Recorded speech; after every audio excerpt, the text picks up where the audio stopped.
3회 뭐지? 스터디 헤어짐 결심. 예. 저부터 합니다. 해변 바로 앞 그림처럼 자리한 단독주택. 얼기설기 자란 소나무까지 풍경을 완성하고 있다. 흐린 날씨 탓인지 테라스의 노란 조명에도 공기가 차갑다. 마스크를 쓴 경찰과 과학수사팀이 이미 현장을 장악하고 있었다. 웅성거리는 사람들, 연신 터지는 카메라 플래시, 깍깍 울어대는 갈매기 소리가 서로 엉켜 소란스럽다. 대부분 편한 옷차림으로 오가는 이들 사이에서 해주는 단정한 정장에 넥타이까지 맨 모습으로 등장했다. 등은 도망가다가 찔렸겠죠? 파트너 연수가 현장을 둘러보는 해준에게 상황을 보고하기 시작했다. 사람이 13방 찔리고도 도망갈 수 있을까요? 보고 겸 질문 세례이기도 했다. 도망이나 마나 시체가 왜 저러고 있을까요? 해준은 별말 없이 사건의 중심으로 걸어 들어갔다. 테라스 한가운데 널찍한 수영장, 편의상 물은 전부 빠져있는 상태였다. 최초 발견자는 부인인데 팀장님 데리고 올까요? 해준은 연수를 향해 잠시 조용히 하라는 손짓을 보낸다. 바닷가 풍경을 즐기며 수영을 즐겼을 장소는 창백하게 질려있었다. 수영장 내부에 앉아있는 시신, 기묘하게 기울어진 그의 목을 따라 해준의 고개도 덩달아 기울다. 냉동고에 들어갔다 나오기라도 했나? 머리칼과 눈썹이 반쯤 얼어있었다. 해준은 어느새 시신 가까이 다가가 관찰을 시작했다. 금이 간 시계. 그래, 본 적이 있는 시계다. 순간 뒷목이 서늘해진 그는 두 눈을 질끈 감고 말았다. 안주머니에 두었던 안약을 꺼내 눈에 넣는다. 나이 탓인지 눈이 자주 건조해진다. 그를 지켜보던 연수가 옆으로 다가왔다. 범인은 왼손잡이. 저거. 건조하게 명령을 내리고 해주는 곧장 그녀를 찾아 나선다. 송설해. 죽은 남자의 와이프이자 살인용이자. 이렇게 다시 만나고 싶진 않았던 사람. 여기까지. 약간 이제 시작 끝이 약간 틀리구나. 좀 다르지. 여보 축하해. 혜진의 핸드폰을 대신 받아준 정한이 고개를 까닥하며 쳐다본다. 한 손에는 책을, 한 손에는 핸드폰을 들고 손을 툭 내려놓고 생선을 손질하고 있는 혜준을 쳐다보며 살인사건이래. 도마 위와 혜준의 손 여기저기 피가 튀어있다. 혜준은 머리가 제거되어 피가 잔뜩 묻은 생선의 머리 쪽을 한 손으로 누르고 있다. 정한의 말을 듣고 생선 머리 쪽에서 꼬리 쪽으로 쓱 칼로 베어낸다. 신발 위로 덧신을 신고 쾅 한번 발을 구른 뒤 두 손을 비비며 안으로 들어가는 혜준. 현관에는 경찰이 서 있다. 수첩을 손에 들고 있는 여행사가 기다리고 있다가 혜준을 맞이한다. 팔을 펴서 방향을 알려주며 앞서가고 혜준이 따라간다. 실내에 형사들이 있고 밖으로도 사람들이 보인다. 여형사 연수가 수첩을 펴고 보면서 사망 추정시간 11시 17군데 찔렸습니다. 혜준이 오른쪽 공간을 들여다본다. 안에 시선을 주며 밖으로 나간다. 배하고 가슴에 13방, 등짝에 4방. 등은 도망가다 찔렸겠죠? 혜준을 따라가며 등 뒤에서 형사가 계속 말을 이어간다. 소나무가 둘러쳐진 바다가 바로 보이는 수영장이 있다. 사람들로 어수선하다. 과학수사대원들이 전화를 하고 사진을 찍고 현장을 둘러보고 있다. 혜준이 여자 형사와 걸어 들어간다. 수영장에서 시신을 보면서 수영장 모서리를 따라 바다 쪽으로, 시신을 마주보는 쪽으로 걸어간다. 13방을 찔려서 도망갈 수 있을까요? 여형사가 혜준을 따라오며 말한다. 도망이나 마나 시체가 왜 저러고 있을까요? 최초 발견자는 부인인데 팀장님 데려올까요? 혜준은 듣는 둥 마는 둥 가다가 시신을 마주보는 자리에서 바다를 등지고 선다. 계속 말을 하는 여형사에게 손을 올려 말을 막는다. 두 사람은 시신을 바라본다. 갈매기 울음소리가 들린다. 혜준은 자신의 머리를 오른쪽으로 천천히 내린다. 눈을 뜬 시신의 머리가 같은 쪽으로 기울어져 있다. 시신 앞으로 가서 시신을 바라보며 가슴 앞에 두 손을 마주잡고 손가락을 툭툭 소리를 내며 꺾는다. 수영장이 사선으로 기울어져 화면에 잡힌다. 수영장 위에 여형사가 이쪽을 지켜보고 있다. 손을 바꿔 손가락을 툭툭 꺾는 혜준의 손에 반지와 손목시계가 보인다. 손을 풀고 내려다보는 혜준. 시신의 손에 반지와 깨진 손목시계가 보인다. 풀숲에 빨간 소매와 깨진 손목시계가 화면을 채우고 그 손목시계를 찍는 핸드폰 카메라가 번쩍한다. 혜준이 눈을 깜빡인다. 양복 안주머니에서 안약을 꺼내 한껏 뒤로 머리를 꺾어 양쪽 눈에 넣는다. 뒤에 형사가 몸을 돌려 힘겹게 수영장으로 내려와 혜준 뒤에 선다. 혜준은 시계를 툭툭 치더니 시계에 대고 범인은 왼손잡이. 여기까지. 끝에는 똑같네. 뜨거. 그늘에 가 있어. 파란색의 신발 커버를 신고 건물 안으로 들어가는 혜준의 뒤로 입구에 폴리스 라인을 치고 그 앞을 지키는 경찰의 모습이 보인다. 현관 한쪽에는 여성용 구두와 남성용 구두 그리고 부츠 두 켤레가 가지런히 놓여 있다.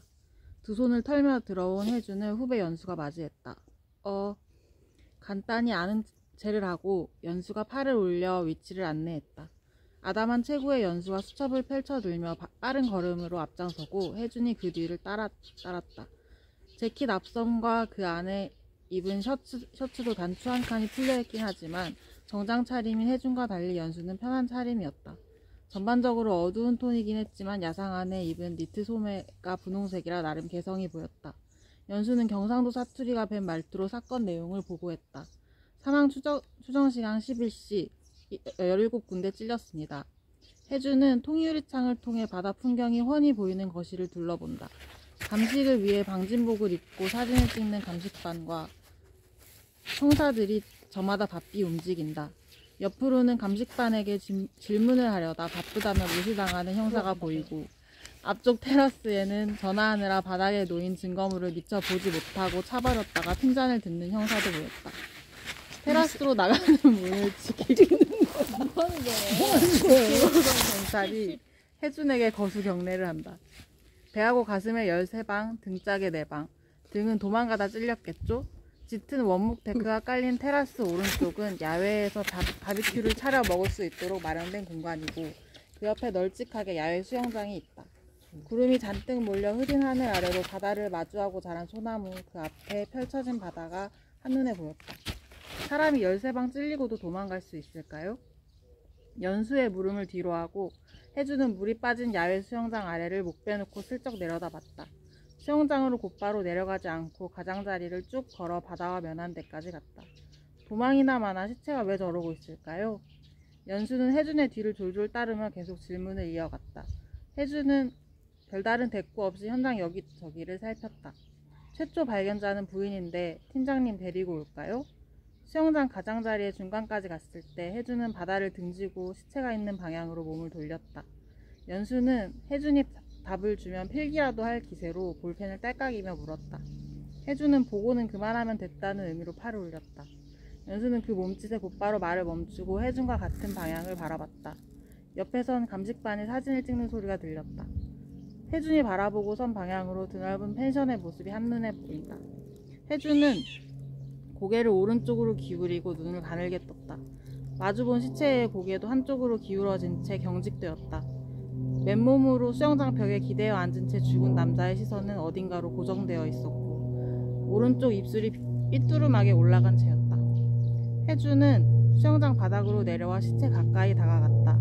그 뒤에 있던 연수는 삐딱하게 서서 혜준의 모습을 멀뚱히 내려다봤다. 손가락 관절을 뚜둑뚜둑 꺾으며 시체를 관찰하던 혜준의 시선이 아래로 내려가 남자가 왼쪽에 찬 시계에 꽂혔다. 불현듯 다른 장면이 떠오른다. 풀숲에 누워 빨간색 소매 아래로 시계를 차고 있던 시체, 그리고 핸드폰으로 앞면이 깨진 그 시계를 찍었던 혜준은 기억을 떠올리던 혜준은 눈을 꾹 감더니 재킷 안주머니에서 인공 눈물을 꺼냈다. 혜준이 고개를 젖혀 뻑뻑한 눈에 인공 눈물을 넣는 동안 그 뒤에서 연수가 버거운 소리를 내며 수영장 아래로 내려왔다. 피로한 건지 인공 눈물 탓인지 한층 더 짙어진 쌍꺼풀이 짙어진 혜준의 뒤로 연수가 다가왔다. 혜준은 무의식 중에 손목에 차고 있던 시계를 툭툭 치고는 얼굴 가까이 팔을 올렸다. 범인이 왼손잡이.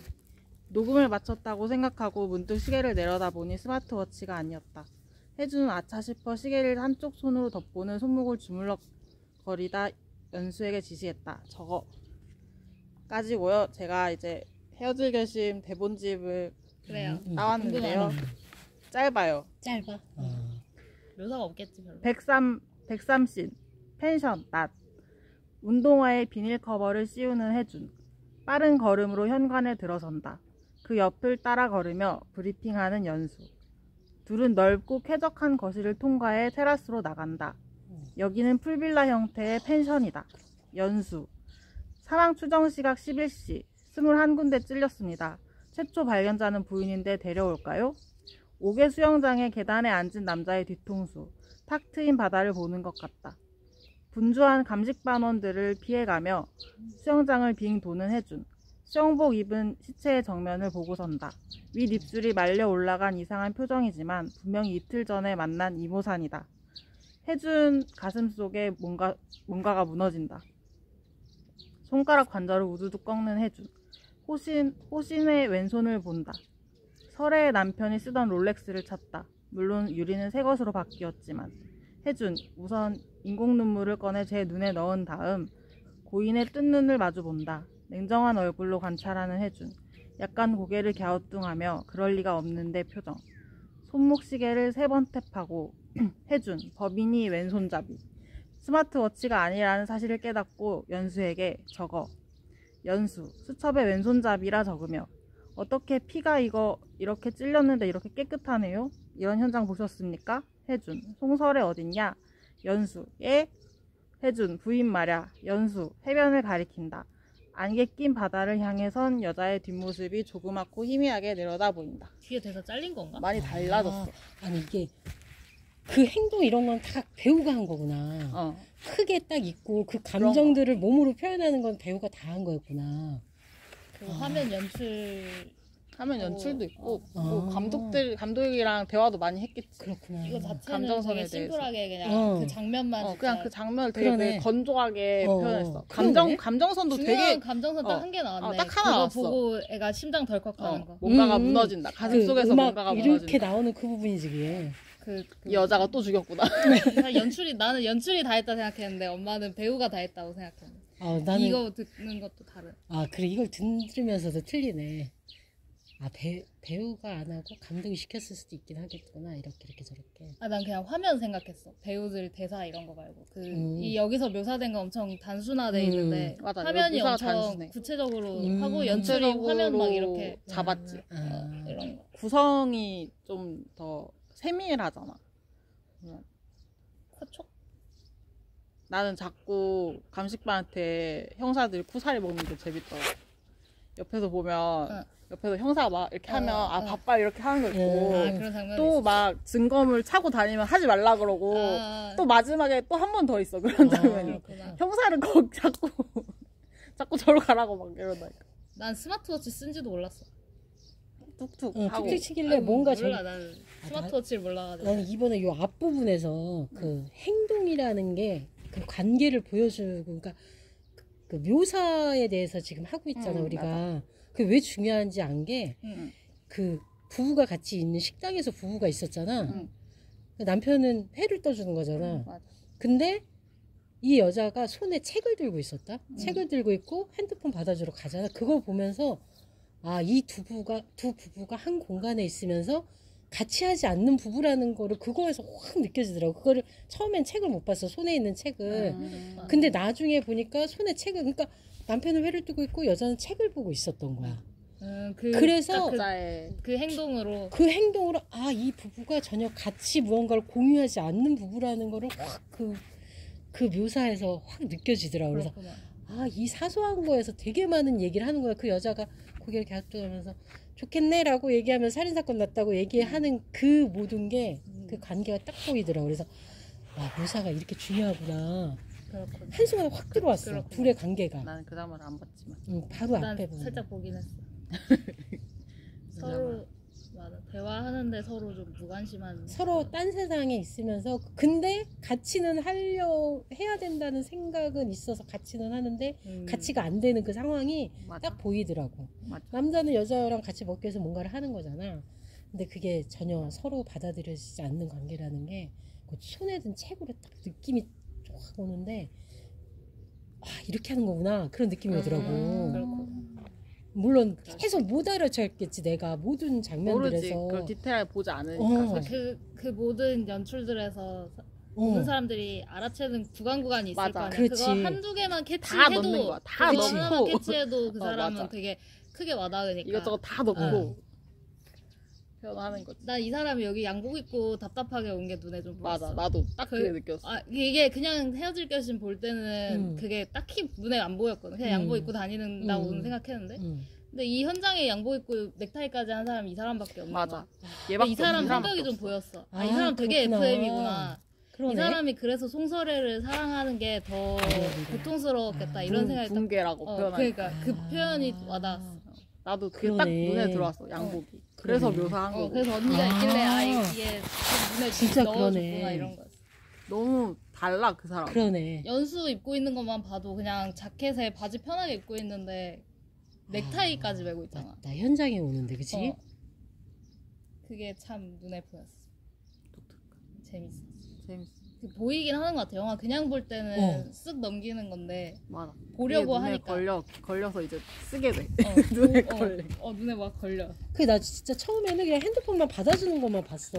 핸드폰 몇 번을 보다 보니까 손에 책이 들린 게 보이는 거야. 그래서 내가 처음부터 본 게 아니라 몇 번 둘러보잖아. 맞아, 이걸 몇 번 보게 되니까. 몇 번 보잖아. 같은 그래서 장면. 맞아. 그 순간에 소름이 쫙 끼치는 거. 어머. 맞아, 묘사를 좀 하고 싶으니까 어. 뭐 묘사할 게 있나 하고 그치. 다시 몇 번 보니까. 그러면서 와 이게 이거를 하는 게 되게 의미가 있다라는 생각이 처음 볼 때 좀 실제로 한것 같아. 다르게 어. 보게 되는 그런 게 있어. 그런 것 같아. 그냥 만들지 않는다.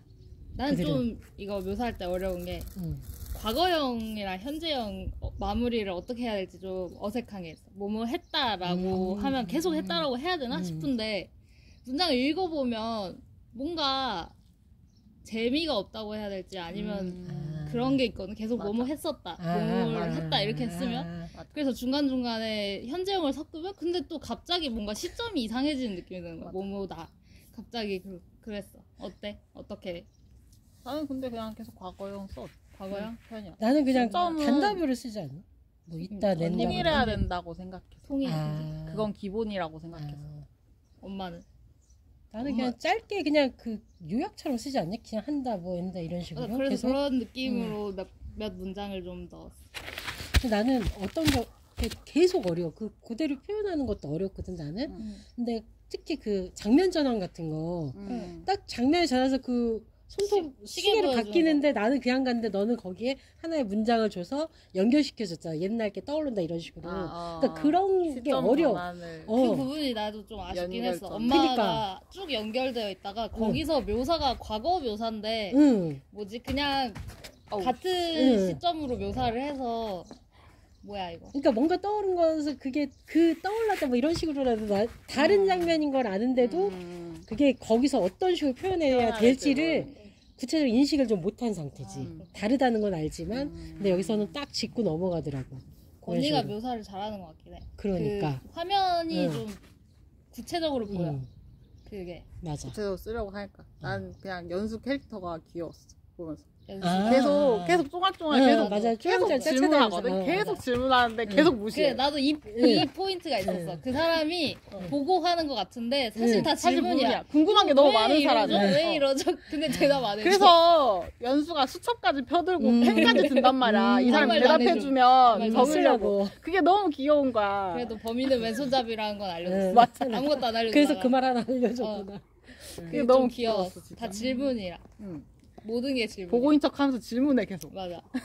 근데 짧은 그거에서 진짜 특징들이 다 보이네. 맞아. 1분짜리에서 두 사람의 특징이 그치. 잘 보여. 두 사람의 특징을 잘 보여줘. 주인공의 특성도 딱 거기서 드러나고. 그러네.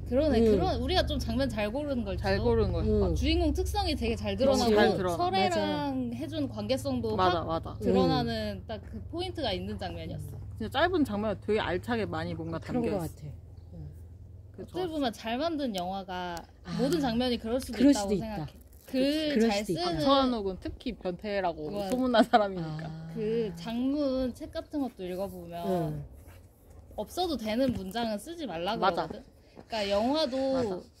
없어도 되는 장면이 많은 영화들이 대부분이잖아. 이게 사실 하고 싶은 말에 필요 없는? 근데 맞아. 잘 만든 영화는 모든 장면이 내 생각에는 다 필요한 맞아, 장면일 거다라는 생각. 그럼 얘는 나도 진짜 요즘 촘촘하게 만든 거잖아. 연재하면서 느끼는 건데 응. 라이브 연재를 하면 안 되는 게 라이브 연재를 하면 내가 이걸 보다가 그냥 막 쓰잖아. 내가 생각난 거 다 그치, 쓰고 그냥 다 바로 쓰지. 올리잖아. 근데 다시 보면 진짜 쓸데없는 장면들이 있어. 이거 굳이 없어도 되는 장면. 굳이 넣지 않아도 충분한 장면들이 이렇게 쓸데없이 넣어 있단 말이야. 그럼 용량을 채우려면 그렇게 되지 않나? 그치, 그것도 있지. 라이브로 이렇게 이거 챙겨 실시간 이만큼을 연재하려면. 채워야 되잖아. 맞아. 그러니까 실시간 연재가 길어질수록 그래서 점점 뒷부분을 많이 쌓아야 돼. 그래서 하나씩 고쳐가면서 올려야 되니까. 그 결국 생략이 중요한 것 같아.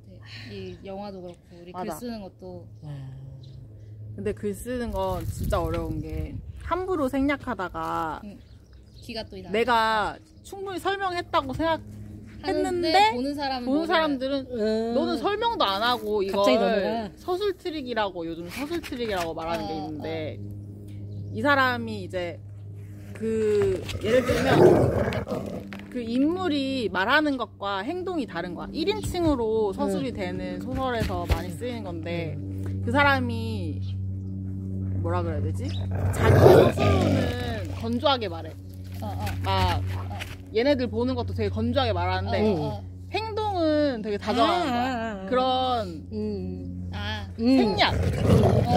의도적으로 생략하는 거.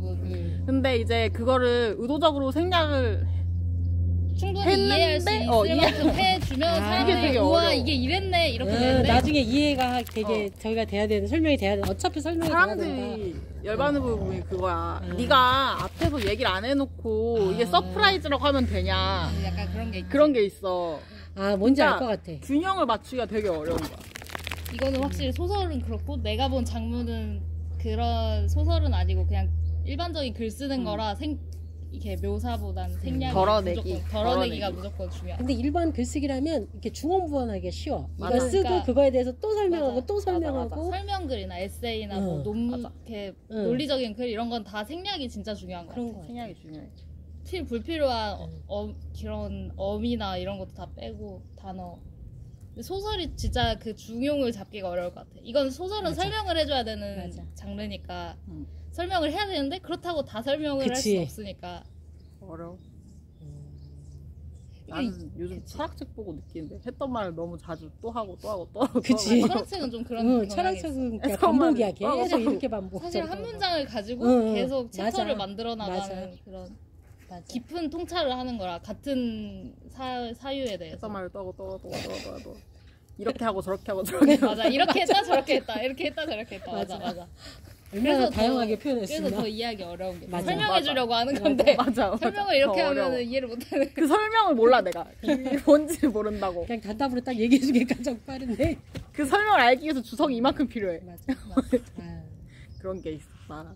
오늘 헤어질 결심 재밌었다. 이건 헤어질 결심 진짜 재밌어. 그러네. 이게 이런 걸 하면서 그 대상의 성격이나 뭐 이런 걸 파악할 수 있게 된 게 우리가 좀 발전한 거네. 그래도 며칠 우리가 만에 3회차인데 3회차에 발전한 거야. 다들 지금. 한 개씩은 봤어. 맞아. 그러니까. 그 묘사가 설명하는 걸 한 개씩은 봤어. 인물들이 이렇게 어떻게 하는지. 우리는 발전의 이게 단계도 비슷하게 가나 봐. 그러게. 관심의 단계도 재밌어. 비슷하고 발전의 단계도 비슷하고. 근데 박찬욱이 잘 써서 그런 걸 수도 있어. 그럴 수도 그럴 있어. 수- 명확하게 잘 보여줘서. 안 보여줬을 수도 있어. 이전 그것들에서. 그럴 수도 있다고 잘 생각하자. 이렇게 명확하게 잘 안 보여줬을 수도 있어. 박찬욱이 잘 쓴 걸 수도 있어. 그러네. 잘 찍은 걸 수도 있어. 그러니까 우리가 스터디 할 때 좋은 영화를 고르는 게 좀 그러네. 중요한 포인트 같아. 그러네. 묘사하기 좋은 영화. 뭔가 그게 어렵지. 그게 앞에 어렵지. 두 영화는 좋았어. 나도 영화는 좋았다고 생각. 근데 근데 묘사의 포인트가 묘사하는 약간 거랑 좀 다른 것 같긴 해. 그렇지. 재밌었다. 재밌었다. 난 트루먼 쇼 생각해왔어. 트루먼 쇼. 좋아? 트루먼 쇼 넷플릭스. 일단 끌게. 트루먼 쇼에서 그 와이프가